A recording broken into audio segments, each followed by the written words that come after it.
Hola, amigos de Radio América Barcelona. Bienvenidos al programa Un viatge per América, Historia, Literatura y Art.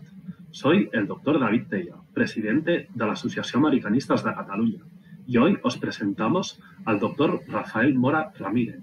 Él nos ofrecerá una charla titulada Positivismo y espiritualismo peruanos.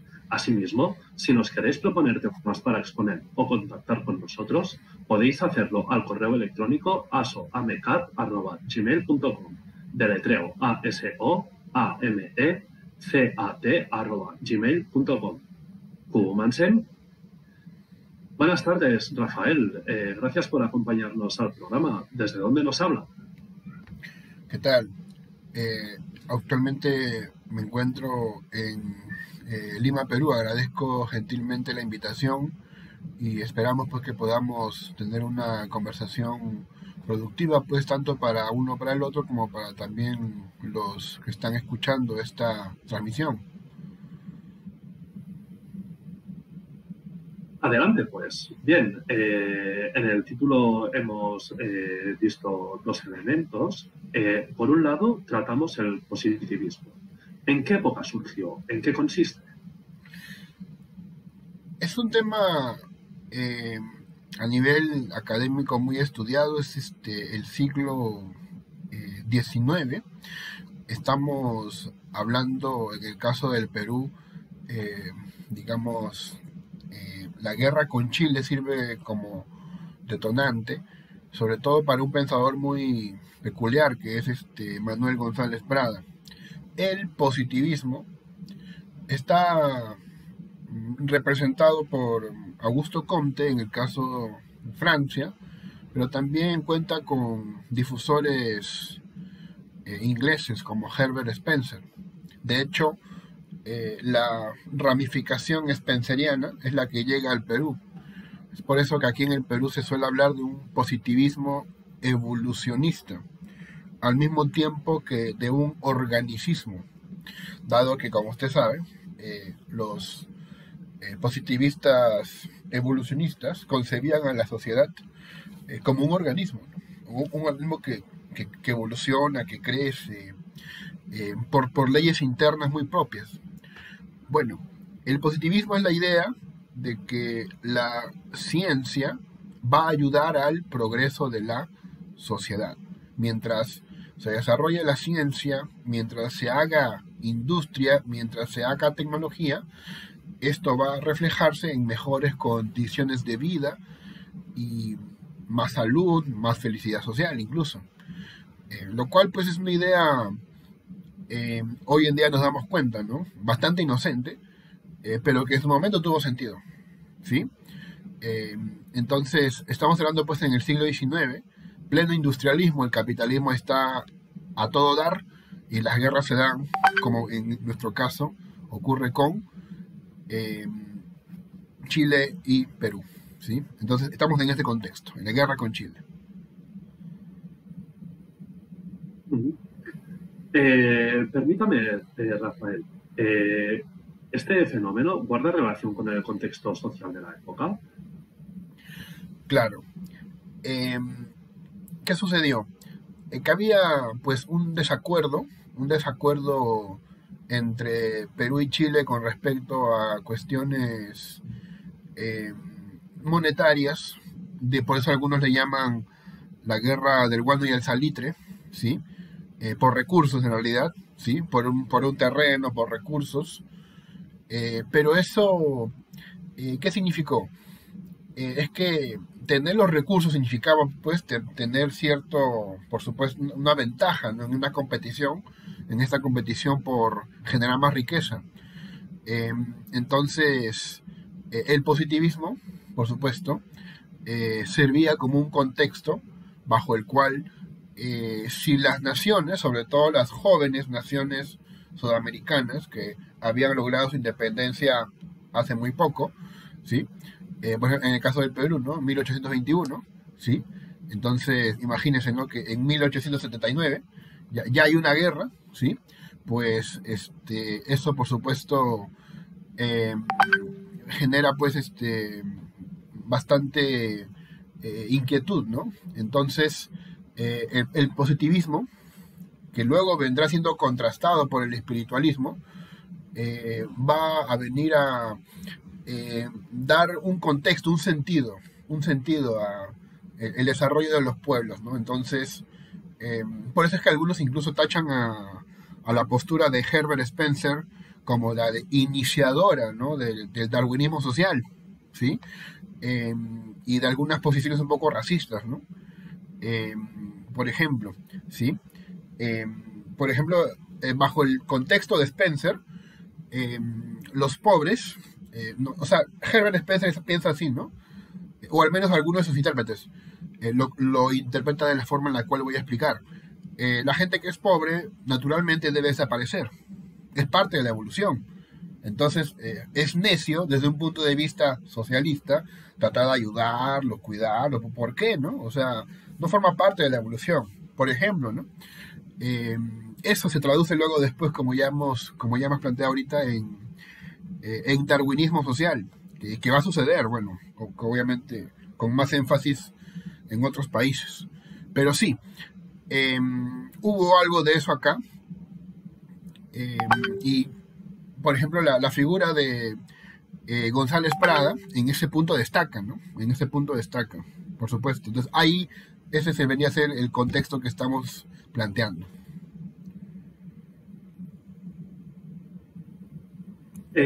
Háblenos un poco más de la relevancia de Manuel González Prada. Claro. Bueno, seguramente habrá escuchado pues a este insigne poeta, literato, escritor, ensayista, político incluso peruano, ideólogo, González Prada, a quien se le suele mencionar siempre en contraste con Ricardo Palma, otro también gran y prestigioso peruano. Él fue digamos, el que diseñó, el que propuso, el que claro, elaboró esto de las tradiciones peruanas, ¿no? En ese punto González Prada discrepa, ¿no?, con Ricardo Palma, porque Ricardo Palma está muy apegado al antiguo, ¿no? Muy apegado al respeto de las normas. De hecho, la tradición peruana, o sea, lo que él escribe como tradiciones peruanas son relatos que pues hacen añorar, ¿no?, tiempos antiguos como tiempos mejores. La famosa frase, ¿no?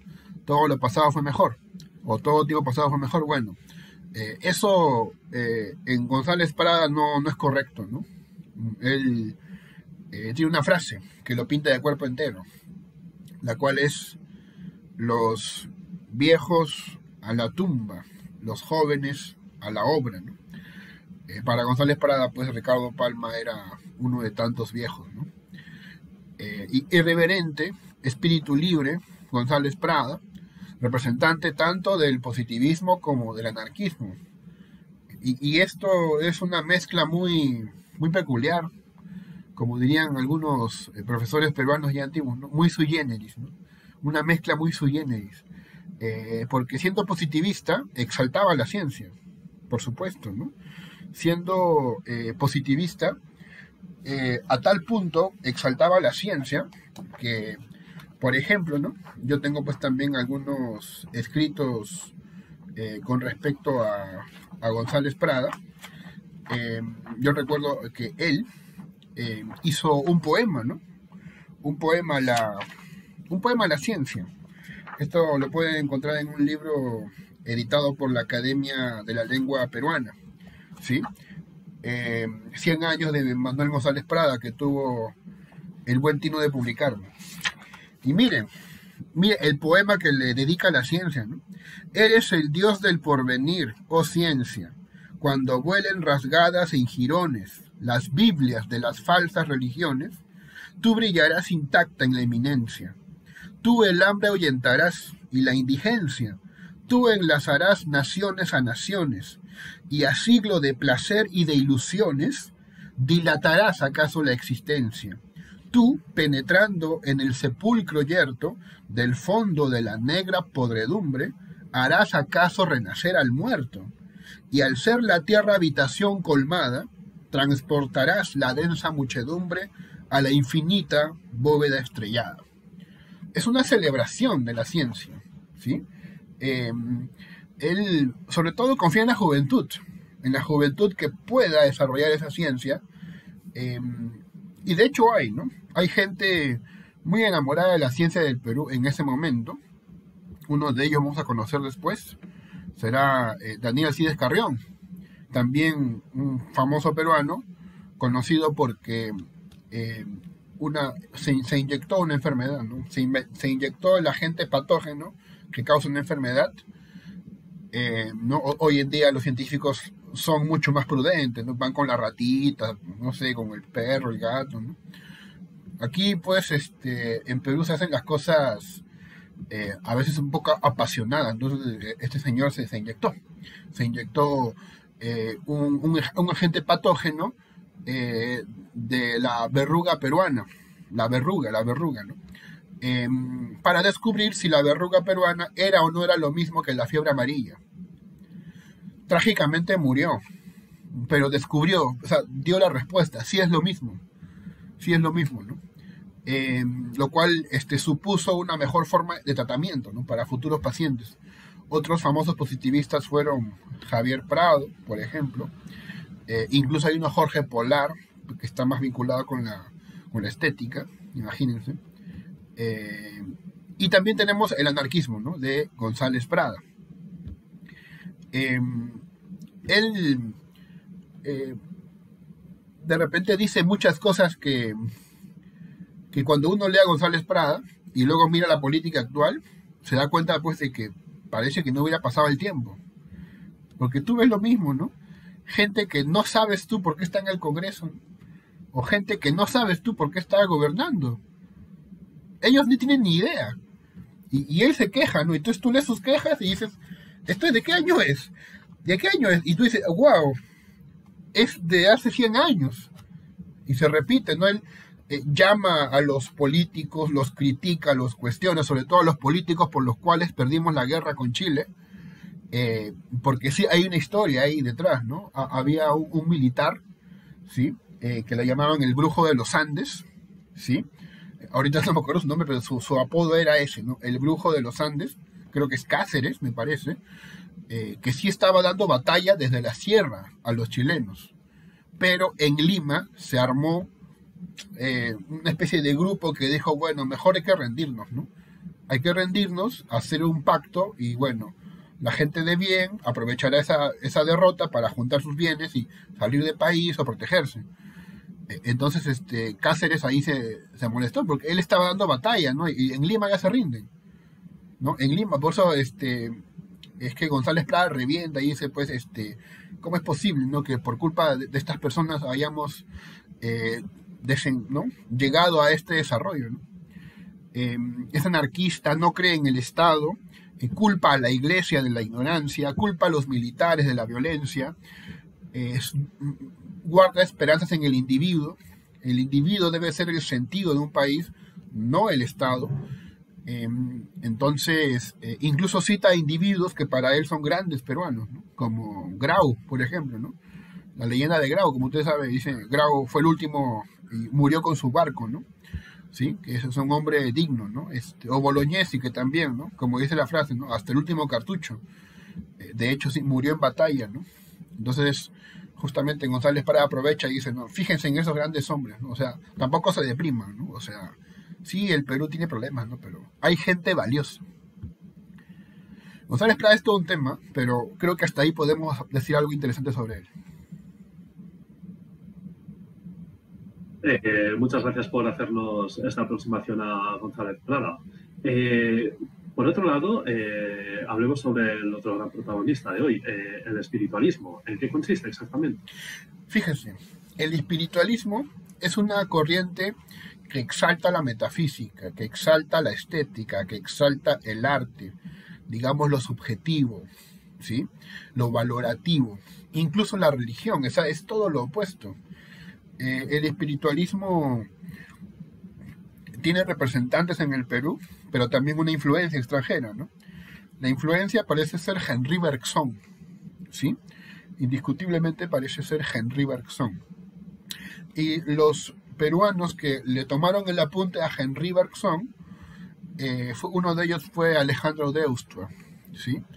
Hubieron otros como Mariano Iberico, que tuvo una amistad muy fuerte con José Carlos Mariátegui, y de repente ustedes a veces discuten un poco sobre el marxismo, me refiero pues, como tema académico, obviamente, ¿no? Habrán estudiado un poco el peculiar marxismo de Mariátegui, que es un marxismo un tanto religioso, ¿sí? Por eso Mariátegui habla de el mito de la revolución, ¿no? Hay que creer en el mito, va a suceder, confía en que va a pasar, en algún momento va a tener que pasar, ¿no? Y esto fue por influencia de Mariano Iberico, quien tenía pues también estos conceptos de lo metafísico, lo absoluto, como conceptos centrales en su pensamiento. Pedro Zulem también destaca, ¿no? Pedro Zulem hoy día también es el nombre de la Biblioteca de San Marcos, ¿sí? Muy famosa, ¿no? Aquí yo vivo cerca de San Marcos, a la biblioteca, ¿no? A la Universidad Nacional Mayor de San Marcos, ahí está la biblioteca central, se llama Pedro Zulem, porque también este señor hizo estudios en el extranjero sobre el tema de las bibliotecas. El argumento central podemos destacarlo con Deustua, que propone, ¿no? Deustua, huancaíno de nacimiento, afirmaba pues de que en el hombre prima más dos elementos. Si los positivistas decían orden y progreso, esa es la frase de Comte, esa es la frase que se encuentra en la bandera de Brasil, porque Brasil tiene un origen republicano positivista, orden y progreso. Si los positivistas dicen orden y progreso, los espiritualistas que siguen a Deustua y a Bergson dicen orden y libertad. Orden y libertad. Porque son dos conceptos que en el ser humano siempre están en constante dialéctica. Pero por supuesto siempre gana la libertad, ¿sí? Hay incluso actividades humanas, ¿no? Donde se puede manifestar esto, donde conforme aumenta la carga humana, aumenta la libertad, ¿sí? Por ejemplo, ¿no? Él critica la ciencia porque en la ciencia hay más orden, pero menos libertad, por ejemplo. Si seguimos ascendiendo un poquito más, va a sostener, por ejemplo, de que en aspectos religiosos o morales hay tanto orden como libertad, lo cual es una especulación interesante, ¿no? Como ustedes, estimados oyentes, seguramente deben saber, ¿no? Ser libre no significa hacer lo que a uno le dé la gana, ¿no? Ser libre, como ya dice Hegel y muchos otros, es estar consciente de los límites, ¿sí? Ser libre no es hacer lo que uno quiere, ser libre es conocer las leyes y actuar en consecuencia. Es por eso que ser libre no puede estar desligado de la responsabilidad. Entonces Deustua dice, en la moral y en la religión, el orden es igual que la libertad. Pero solo en el arte, y atentos con esto, porque este es el concepto central de Deustua, solo en la actividad estética la libertad supera al orden, ¿no? Y es ahí donde el hombre se siente realizado, cómodo, donde es su aspiración más profunda. Entonces, Alejandro Deustua defiende el arte y desde el punto de vista educativo defiende que la educación debe centrarse en, digamos, conmover la sutileza del hombre, la capacidad de asombrarse estéticamente ante el mundo en el hombre. O sea, la educación debe tener como principal motor, para Deustua, formar a hombres sensibles a nivel estético, ¿sí? Y por supuesto que también deban tener una profunda carga de valores. Esto le va a valer una discusión académica, de nuevo, todo esto es académico, una discusión con un positivista que se llama Manuel Vicente Villarán.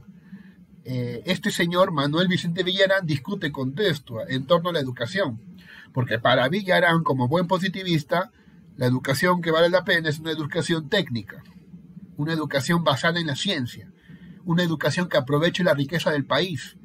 Lo que se requiere en el país no son poetas, no son escritores, no son religiosos, sino ingenieros, técnicos, científicos, arquitectos, ¿no? Es el viejo argumento de Comte y también de Saint-Simon, ¿no es cierto? Si en Francia desaparecen todos los sacerdotes, los de letras, los de ciencias sociales, sociólogos, antropólogos, artistas, filósofos, si todos ellos se extinguen, no pasa nada. Pero si se extinguieran los arquitectos, ingenieros, químicos, científicos, ¿no? Ahí sí atrasaríamos a Francia, ¿no? Es lo que decía Saint-Simon y lo repetía Augusto Comte y lo retoma Manuel Vicente Villarán. Efectivamente, para Manuel Vicente Villarán lo más importante es la educación técnica, pero para Deusto no. Lo importante es el hombre, lo importante son los valores. Hay que aprender a enseñar a nuestros niños a que sean más sensibles, ¿no? Y hay que formar una élite dentro de esos jóvenes para que gobiernen este país, este Perú, que bueno, bajo su criterio pues sería un país con poco gusto estético, ¿no?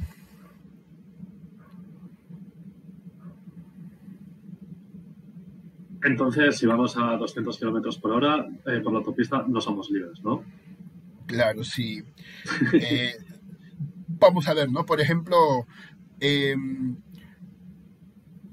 si la gente piensa que progresar infinitamente, por ejemplo, ¿no? Explotar los recursos naturales, vamos a darle, pues, digamos, el beneficio de la duda de Deusto, ¿no?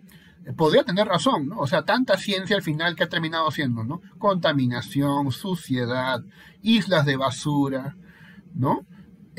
Por eso es que algunos ya, como por ejemplo el de la escuela crítica, me parece, la escuela de Frankfurt, me parece a Walter Benjamin, decían pues que estamos en el tren del progreso, sí, pero no sabemos cuál es la ruta, ¿no? Y la ruta podría caer en el abismo al final. O sea, tan rápido vamos, pero ¿hacia dónde, no? Bien, sigamos un poco con la entrevista. ¿Algunos autores relevantes de este corriente filosófico? Sí, claro que sí, ¿no? Del espiritualismo hemos mencionado a Deusto, también está Mariano Iberico, también está Pedro Zulem, sobre todo este último, Pedro Zulem, tiene un argumento interesante para, digamos, tratar de discutir con Bergson, ¿no? Él critica a Bergson, pero no por eso deja de ser su seguidor, ¿no? Bergson es conocido por su irracionalismo. Significa que él pues confía más en otro aspecto del ser humano que es la intuición. La intuición, ¿no? En Bergson lo más valioso es el hombre intuitivo y la intuición es una captación directa que nos lleva pues incluso al aspecto estético, a la captación de las formas. Entonces la intuición, no tanto argumento, no tanto razonamiento, entonces es irracionalista y es intuicionista. Pedro Zulem estudia muy de cerca su argumento y le hace una crítica, ¿no? Pero maestro, le dice, ¿no? Pero yo entiendo su posición, pero usted está razonando.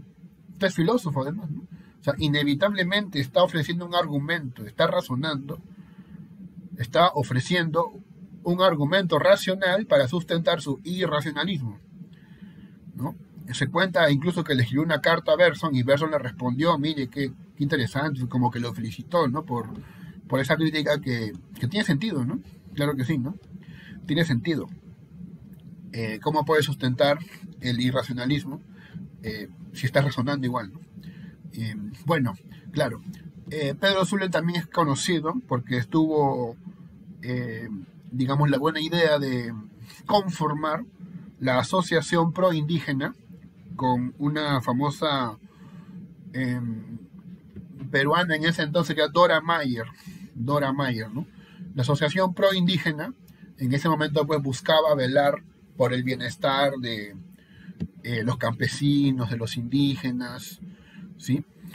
Mostrando en los hechos que pues algunos espiritualistas, por supuesto, o sea, tienen esta buena fe, ¿no? Esta buena acción, ¿no? Y recordándonos en el fondo que por mucha ciencia que pueda haber, eso no significa, pues, de que el hombre sea mejor persona, ¿no? Pueden haber muchas máquinas, mucha tecnología, pero si el hombre, digamos, desde su corazón, desde su moral, no es una persona correcta, de nada va a servir, pues, ¿no? Es el viejo mito de Prometeo, ¿no? El viejo mito de Prometeo. Prometeo, como usted sabe, le robó el fuego a los hombres, y este fuego simboliza la tecnología. Entonces los hombres pudieron sobrevivir a pesar de que no tenían, digamos, como los animales, garras o alas. Prometeo, para, digamos, tapar este descuido de su hermano Epimeteo de no darles esos dones a los humanos, robó el fuego a los dioses y se los entregó para que sobrevivieran. Ese fuego representa la ciencia. Fue castigado Prometeo y luego Zeus va a reclamar, ¿no? Ahora mira a los humanos, ¿no? Están que se creen dioses y ¿qué hacen? Hacen guerras entre ellos. Usan la tecnología y la ciencia para matarse. Entonces, si no hago algo, van a desaparecer. Por eso, Zeus, ¿qué le dice a Hermes, ¿no? Que vaya a la tierra, ¿no? Y les lleva a los hombres la moral y la justicia, ¿no? El sentido de la justicia, ¿sí? Porque sin eso van a matarse, ¿no? Que es lo que vemos con Pedro Zullen y, bueno, como les digo, dándole un poco el beneficio de la duda a los espiritualistas, ¿no? El hecho de tener mucha ciencia no basta, ¿no? También hay que tener buenas personas. Bien, mientras abrimos el espacio de intervenciones del público, ¿por qué no nos cuenta hacia dónde proyecta sus trabajos o investigaciones? Bien,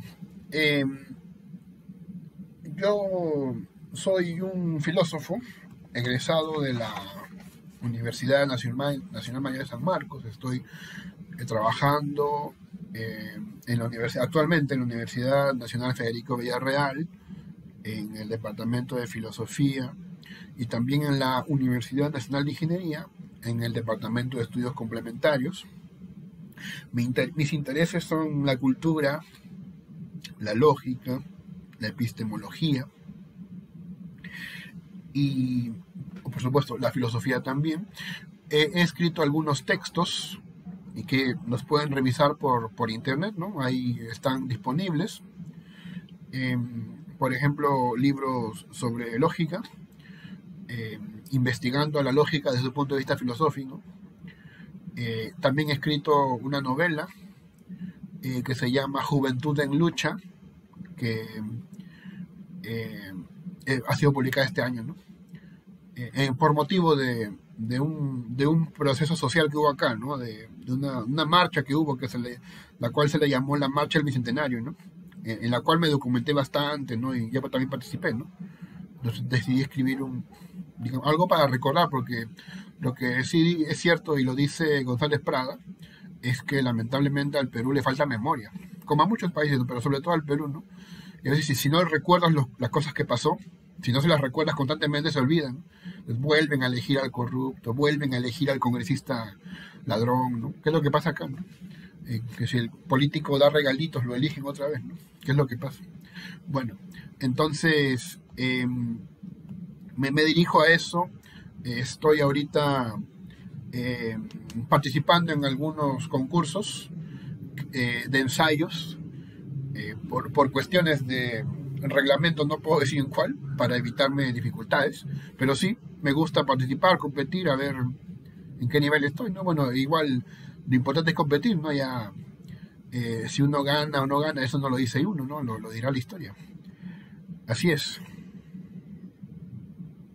Bueno, pues mucha suerte en estas competiciones y que quiere participar. Eso sí, permítame una pregunta. Entre el positivismo y el espiritualismo, ¿cuál de estos dos corrientes es más afín a sus ideas? Claro. Yo creo que con ligeros añadidos, digamos, con reformismo de por medio, yo podría sentirme un poco más cercano al positivismo, ¿no? Claro, con ligeras reformas y añadidos de por medio, ¿no? El espiritualismo así, tal y cual lo he expuesto y lo he presentado, por supuesto, ¿no? Que es una opción de repente que personas formadas en las letras, formadas en las artes, podrían ver como un buen marco teórico, ¿no? Prueba de ello es que, por ejemplo, ahorita estoy estudiando una segunda carrera en una universidad privada, la Norbert Wiener, estoy estudiando farmacia y bioquímica. Ahí justo tengo mi pila de libros de biología que estoy viendo que la cuestión requiere, ¿no? Tiempo, estudio, profundización, pero me agrada, ¿no?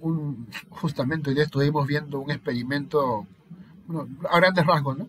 En la que se echa Lugol, que es un compuesto de yodo, a alimentos para detectar si tienen almidón o no.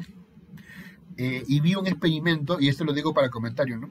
Donde ponían el pollo y le echaban el Lugol y no reaccionaba, lo cual significaba que la carne no tiene almidón, lo cual es correcto, tiene lógica. La carne no debe tener almidón. El almidón es una cosa más que todo de vegetales. Eh, y luego hicieron lo mismo, ¿saben con qué? Con chorizo, hot dog y salame, ¿no? Estas cositas que se comen con pan, ¿no? Salame, jamón. Le pusieron el Lugol y sí reaccionó. O sea, no es carne eso. Pero luego al ratito dejó de tener color. ¿Por qué? Porque las industrias le ponen un componente químico para que no se detecte que no es carne. A mí eso me sorprendió mucho.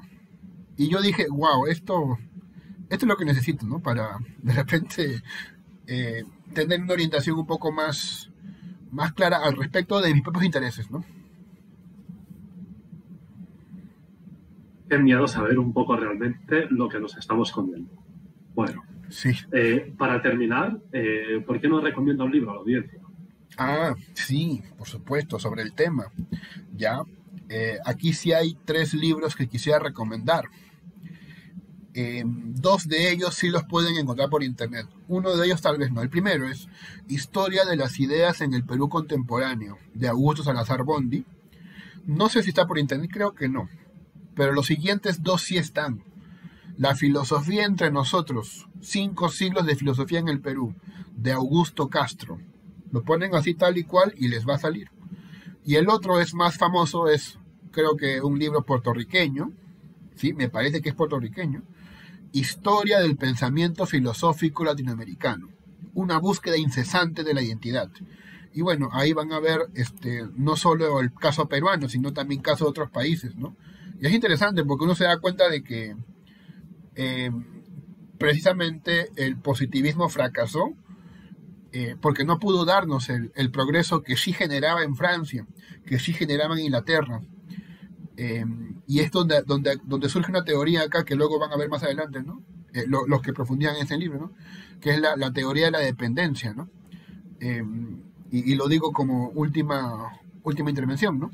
Que posiblemente no sea el progreso no sea una cuestión de ponerle ganas y estudiar mucho, sino que también tiene que ver un poco con el contexto y quién nos deja progresar y quién no nos deja progresar, ¿no?